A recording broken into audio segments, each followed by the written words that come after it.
Welcome back to your property. आज हम भारतीय साक्ष्य अधिनियम 2023 के सेक्शन 63 को सिंपल लैंग्वेज में समझने वाले हैं, जो कि बात करता है admissibility of electronic records.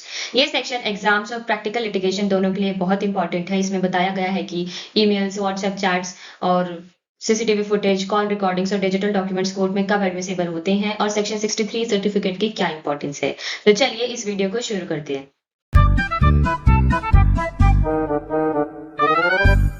Section 63 बात करता है admissibility of the electronic records के बारे में। इसका सब सेक्शन 1 बताता है कि अगर कोई इन्फॉर्मेशन इलेक्ट्रॉनिक फॉर्म में है, जैसे कि email, WhatsApp chat, CCTV footage, pen drive data, hard disk, mobile data, computer file, तो उसका प्रिंट आउट इलेक्ट्रॉनिक कॉपी भी डॉक्यूमेंट मानी जाएगी। अगर सेक्शन 63 की कंडीशन सेटिस्फाई हो जाए, वो कोर्ट में एविडेंस के रूप में एडमिसिबल होगी।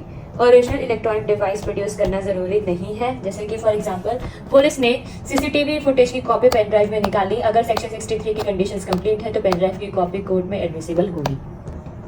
फिर नेक्स्ट हम बात करते हैं सबसेक्शन 2 के बारे में। ये बताता है कि इलेक्ट्रॉनिक रिकॉर्ड एडमिसिबल होने के लिए 4 कंडीशंस कंप्लीट होनी चाहिए। क्लॉज ए बात करता है रेगुलर यूज़ के बारे में, कि कंप्यूटर या कम्युनिकेशन डिवाइस रेगुलरली यूज़ होता होना चाहिए और उसका लॉफुल कंट्रोल उस पर्सन के पास होना चाहिए। जैसे कि फॉर एग्जांपल कंपनी का ऑफिस कंप्यूटर रोज ऑफिस रिकॉर्ड्स मेंटेन करता है, तो ये कंडीशन सेटिस्फाइड है।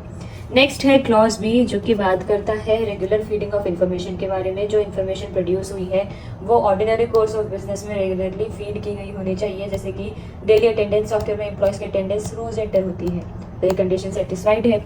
क्लॉज सी बात करता है कंप्यूटर प्रॉपरली वर्क कर रहा हो, अगर कभी खराब भी हुआ हो तो उसे डिफेक्ट का इलेक्ट्रॉनिक रिकॉर्ड की एक्यूरेसी पर इफेक्ट नहीं होना चाहिए। जैसे कि सर्वर एक दिन बंद था लेकिन सीसीटीवी रिकॉर्डिंग सेफ थी, तो ये कंडीशन सेटिस्फाइड है। नेक्स्ट है क्लॉज डी, जो कि बात करता है इलेक्ट्रॉनिक रिकॉर्ड वही इन्फॉर्मेशन रिप्रोड्यूस करे जो ऑर्डिनरी कोर्स में कंप्यूटर में फीड हुई थी। जैसे कि for example bank statement directly banking system से जनरेट हुई। फिर आगे हम बात करते हैं सबसेक्शन 3 के बारे में, जो कि बताता है कि अगर डाटा जो है वो multiple computers, computer system, computer network, cloud storage या इंटरमीडियरी के थ्रू प्रोसेस हुआ है तो सबको मिलाकर एक ही कंप्यूटर माना जाएगा।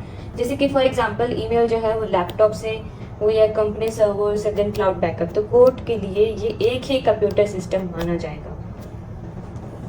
फिर नेक्स्ट हम बात करते हैं क्लॉज ए के बारे में, जो कि बताता है स्टैंड अलोन कंप्यूटर के बारे में, फॉर एग्जांपल एक सिंगल डेस्कटॉप। फिर है क्लॉज बी, जो कि बात करता है computer system, for example office का इंटरकनेक्टेड सिस्टम। क्लॉज सी बात करता है कंप्यूटर नेटवर्क के बारे में, फॉर एग्जांपल लैन नेटवर्क। फिर क्लॉज डी कंप्यूटर रिसोर्स के बारे में बात करता है, जैसे कि क्लाउड स्टोरेज। क्लॉज ई बात करता है इंटरमीडियरी के बारे में, फॉर एग्जाम्पल जैसे कि WhatsApp server, email service provider, Google drive. फिर आगे हम बात करते हैं सबसेक्शन 4 के बारे में, जो कि बात करता है सर्टिफिकेट रिक्वायरमेंट के बारे में, मोस्ट इम्पॉर्टेंट फॉर एग्जाम्स। जब भी इलेक्ट्रॉनिक रिकॉर्ड कोर्ट में प्रोड्यूस किया जाए उसके साथ सर्टिफिकेट सबमिट करना होगा, या ये सर्टिफिकेट हर बार इलेक्ट्रॉनिक रिकॉर्ड प्रोड्यूस करते वक्त देना होता है। अब हम बात करते हैं कि आखिर सर्टिफिकेट में होता क्या है। क्लॉज ए बताता है कि इलेक्ट्रॉनिक रिकॉर्ड आइडेंटिफाई करे और बताए कि वो कैसे प्रोड्यूस हुआ, फॉर एग्जांपल ये सीसीटीवी फुटेज डीवीआर से कॉपी की गई है। क्लॉज बी बताता है कि डिवाइस की डिटेल्स बतानी चाहिए उस सर्टिफिकेट में, जैसे कि कंप्यूटर, मोबाइल, टीवी और सर्वर।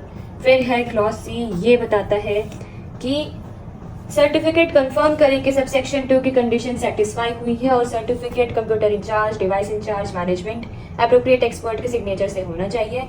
ये सर्टिफिकेट एविडेंस माना जाएगा। इंपॉर्टेंट पॉइंट है कि सर्टिफिकेट शेड्यूल के प्रिस्क्राइब फॉर्मेट में होना चाहिए और पर्सन अपनी बेस्ट नॉलेज एंड बिलीफ के बेसिस पर साइन करेगा। तो इन शॉर्ट एक सर्टिफिकेट में ये सारी चीज़ें होनी चाहिए। फिर आगे हम बात करते हैं सबसेक्शन 5 के बारे में। इसका क्लॉज ये बताता है कि इंफॉर्मेशन कंप्यूटर को डायरेक्टली या इनडायरेक्टली सप्लाई हो, दोनों एक्सेप्टेबल हैं, ह्यूमन इंटरवेंशन हो या ना हो फर्क नहीं पड़ता। For example automatic CCTV recording है या फिर मैनुअल डेटा एंट्री है, दोनों वैलिड है। फिर नेक्स्ट हम बात करते हैं क्लॉज बी के बारे में, जो कि बताता है कि कंप्यूटर आउटपुट डायरेक्टली या इनडायरेक्टली प्रोड्यूस हुआ हो या किसी इलेक्ट्रॉनिक प्रोसेस के थ्रू बना हो तब भी वैलिड है। For example cloud generated PDF या फिर server generated report, automatically generated log, ये सब एक्सेप्टेबल है। ठीक है, अगर आपको ये वीडियो यूजफुल लगी हो तो वीडियो को लाइक करें, शेयर करें और चैनल को सब्सक्राइब करें। Thank you.